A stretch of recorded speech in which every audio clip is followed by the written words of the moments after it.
Hyde Park में खुश आमदेद कहता हूँ। नाज़रीन, आज हम बात करेंगे जो सेनेट के इलेक्शंस चेयरमैन के हुए हैं आज पाकिस्तान में, उसके बारे में। बड़े टीवी पे, मीडिया में, सोशल मीडिया पे बड़े तबसरे और तज्ज़िये हो रहे हैं। अपोजिशन ने उनके नताइज को मानने से इनकार कर दिया है और हुकूमत की तरफ से एक ढोल पीटा जा रहा है और बड़ा शादियाने बजाए जा रहे हैं खुशी के। तो इस सिलसिले में मैं 3-4 बातें आपके साथ शेयर करना चाहूँगा और अपना ओपिनियन दूंगा। तो इस पे आप दोस्त तमाम जो देखने वाले हैं मेरे नाजरीन, वो इस पे अपनी राय ज़रूर दीजिएगा। देखें, पाकिस्तान में जो सेनेट के इलेक्शंस होती हैं, सबसे पहले जो पाकिस्तान में जो सेनेटर्स मुंतखब होते हैं वो तमाम सूबाई असम्बलियाँ होती हैं जो पाकिस्तान के चारों सूबों में, और कौमी असम्बली है वो मुंतखब करती है, जो कि ओपन बैलेट के ज़रिए नहीं होते, सीक्रेट बैलेट के ज़रिए होते हैं। क्योंकि उसमें आपके सामने डिफरेंट चॉइसेस होती हैं और आप प्रायोरिटी 1, 2, 3 करके आप उसको मुंतखब कर सकते हैं।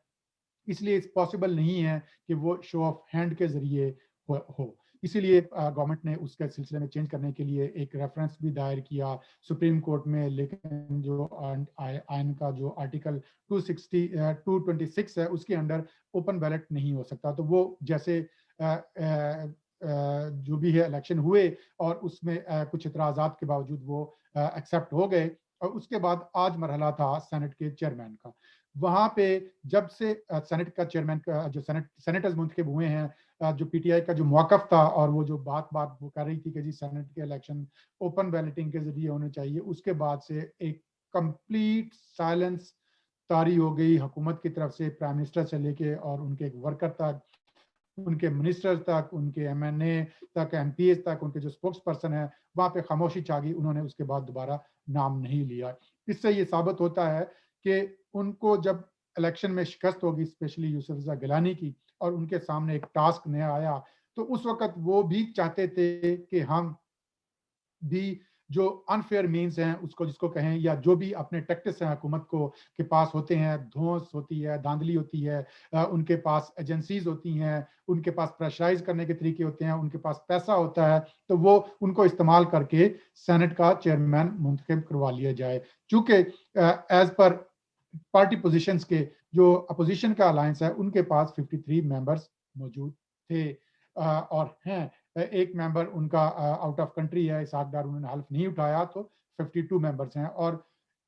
हुकूमत इत्तेहाद के पास 47 थे। तो ये 2+2 का खेल था। और जैसे वो सुप्रीम कोर्ट में भी बात आई थी कि जी पार्टी रिप्रेजेंटेशन के हिसाब से उनको वोट मिल जाए, तो सामने नजर आ रहा था कि हुकूमत इस इलेक्शन को हार जाएगी और अपोजिशन बआसानी अपना चेयरमैन बना लेगी। तो उसके बाद हालांकि इस वक्त इलेक्शंस में पीटीआई सबसे बड़ी पार्टी है, सिंगल लार्जेस्ट पार्टी है इलेक्शन में, लेकिन उसके बावजूद उन्होंने बाप का जो बलूचिस्तान अवामी पार्टी के जो मेंबर हैं सादिक संजरानी साहब, जो कि अभी पिछले टर्म में भी चेयरमैन सेनेट थे, उनको ही उन्होंने नॉमिनेट कर दिया। और फाटा से एक मेंबर को जो कि मुस्लिम लीग नून के टिकट पे जो जीता था, बल्कि वो आज़ाद जीता था टेक्निकली, बाद में उन्होंने मुस्लिम लीग नून का फॉर्म फिल किया, उसमें वो शामिल हुए। इलेक्शन कमीशन में उनका नाम एज ए मुस्लिम लीग नून के मेंबर के तौर पे ही आता है। जो बाद पीटीआई में शामिल होगी, उनको उन्होंने नॉमिनेट करके इलेक्शन का मार्के में गए। तो अपोजिशन भी बड़ी कॉन्फिडेंट थी क्योंकि उनके पास नंबरान पूरे थे। आज सुबह जब नाश्ते पे इकट्ठे हुए सेनेटर्स तमाम अपोजिशन के, तो उनके पास 51 मेंबर्स थे।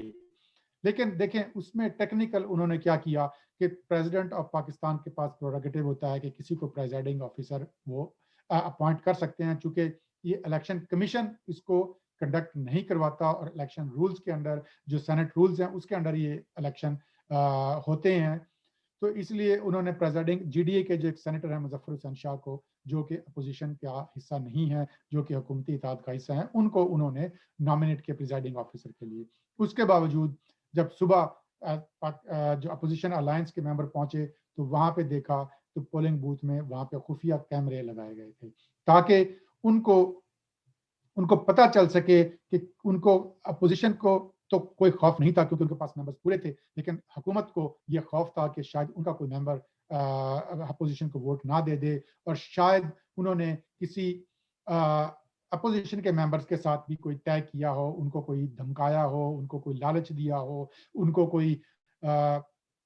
کسی طریقے سے ترغیب کر کے ان کو پریشرائز کر کے ووٹ لینے کی انہوں نے بات ڈیفینیٹلی کی ہوگی, اور ان کو یہ خطرہ تھا کہ شاید ہمارے وعدے کرنے کے باوجود بھی وہ ووٹ ہمیں نہ دیں, تو وہ میک شور کرنا چاہ رہے تھے کہ وہ انہی کو ووٹ دیں جنہوں نے ان سے وعدہ کیا ہے, اپوزیشن الائنس سے بھی اور حکومتی الائنس سے بھی. تو اس کے لیے انہوں نے میک شور کرنے کے لیے کیمرے انسٹال کیے, جو کہ اپوزیشن اتحاد کو کہیں سے خبر مل گئی اور انہوں نے جا کے ان کو دیکھ لیے. سینیٹر مصطفیٰ نواز کھوکھر نے اور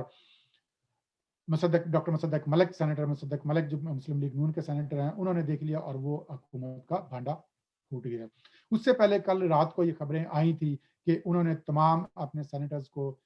قرآن پاک ان کے سامنے رکھا اور ان کو کہا کہ آپ حلف دیں کہ آپ ہمارے ووٹ دیں, تو جس کو بہت سارے جو سینیٹرز ہیں اسپیشلی جو الائز ہیں حکومت کے, انہوں نے اس کا بڑا برا مانا اور انہوں نے کہا کہ کیا آپ ہم پہ اعتبار نہیں کرتے. اور ان کے جو بیرسٹر علی ظفر جو مسلم پی ٹی آئی کے جو سینیٹر ہیں, انہوں نے کہا کہ میں وکیل ہوں ایک, مجھے پتا ہے کہ لوگ سارا دن عدالتوں میں آتے ہیں, قرآن پہ ہاتھ رکھ کے جھوٹی گواہیاں دیتے ہیں, تو اس سے کیا فائدہ ہوگا. تو انہوں نے تو اس کو ایک وڈرا کر لیا. تو ان کو ایک خوف طاری تھا حکومت پہ. اس کے باوجود بھی جب سینٹ کے الیکشن ہوئے تو یوسف زرہ گیلانی صاحب کو 50 ووٹ ملے اور ان کو 48 ووٹ ملے. تو 2 ووٹوں سے جیت رہے تھے. جب اسکروٹنی ہوئی تو انہوں نے دیکھا کہ ایک ووٹ پہ ڈبل سٹیمپ لگی ہوئی تھی جو کہ خراب ہو گیا تھا اپوزیشن کا, یوسف گیلانی صاحب کا. تو وہ انہوں نے اسی وقت ان کے جو پولنگ ایجنٹ تھے انہوں نے ایگری کیا اور وہ الگ ہو گیا. تو 49 ووٹ یوسف گیلانی صاحب کے تھے اور 48 ووٹ صدق سندرانی صاحب کا تھا. تو اس میں ایک ووٹ سے گیلانی صاحب جو اپوزیشن اتحاد کے جو کینڈیڈیٹ تھے وہ جیت گئے تھے. لیکن جو پریزائڈنگ آفیسر تھے انہوں نے ایک اپنا حق ادا کیا, جو آپ کہہ سکتے ہیں کہ اپوزیشن کا جو حکومتی اتحاد کا ساتھ انہوں نے دیا, اور انہوں نے اپنی رولنگ دی اور انہوں نے کہا کہ جو 7 ووٹ جو ریجیکٹ جن پہ ان کو کہا کہ اسٹیمپ پہ صحیح نہیں لگی, اور یوسف گیلانی صاحب کے انہوں نے 7 ووٹ کو ریجیکٹ کر کے اس کے بعد انہوں نے 1 ووٹ سے صادق سنجرانی صاحب کو انہوں نے سینٹ کا چیئرمین الیکٹ کروا دیا. اس میں 2-3 باتیں دیکھنے والی ہیں کہ اگر جو سوشل میڈیا کا دور ہے ہر چیز سامنے آ جاتی ہے, تو آپ دیکھیں کہ جو سیکرٹری سینٹ ہیں وہ اپوزیشن ممبران کو, شیری رحمان صاحبہ کو اور فاروق ایچ نائک صاحب کو سمجھا رہے ہیں اور وہ بتا رہے ہیں, سعید غنی صاحب بھی ان کے ساتھ ہیں, کہ کیسے ووٹ ڈالنا. انہوں نے کہا کہ جو کینڈیڈیٹ کا نام ہوگا اس کے خانے میں انہوں نے لگایا ہے, تو خانے میں ہی لگایا گیا تھا. اس کے علاوہ جو پریزائڈنگ آفیسر مظفر حسین شاہ صاحب جو تھے انہوں نے بھی یہی بات بتائی, جو طریقہ کار ووٹ کا بتایا. تو وہ کسی بھی طریقے سے قانونی طور پہ, اخلاقی طور پہ ووٹ ریجیکٹ نہیں ہوتے تھے, لیکن چونکہ ان کو انسٹرکشنز تھی حکومت کی طرف سے تو انہوں نے وہ فرض ادا کرنا تھا.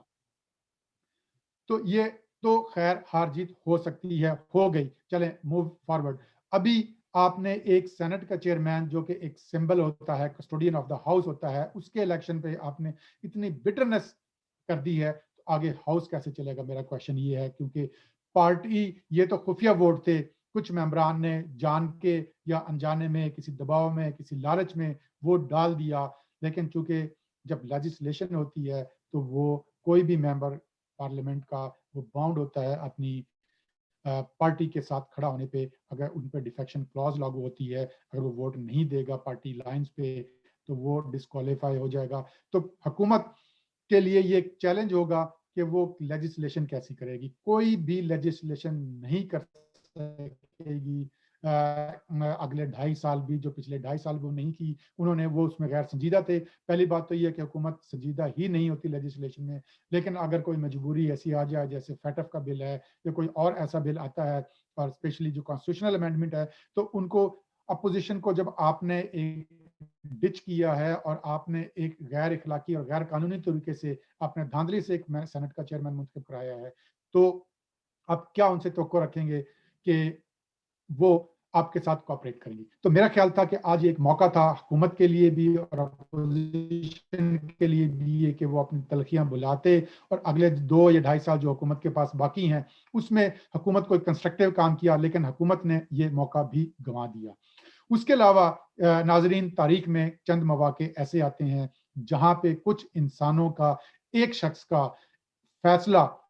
तारीख में कभी या सुनहरी हरूफ में लिखा जाता है या काले हरूफ में लिखा जाता है। पाकिस्तान की जो डेमोक्रेसी के लिए जो बदकिस्मती शुरू हुई थी, वो जस्टिस तमीजुद्दीन केस में जब जस्टिस मुनीर ने फैसला दिया था और नजरिया जरूरत ईजाद किया, तो आज तक डेमोक्रेसी में जब भी जिक्र आता है, पाकिस्तान में आमरीत का बात होती है कि डेमोक्रेसी क्यों नहीं आ सकी पाकिस्तान में, तो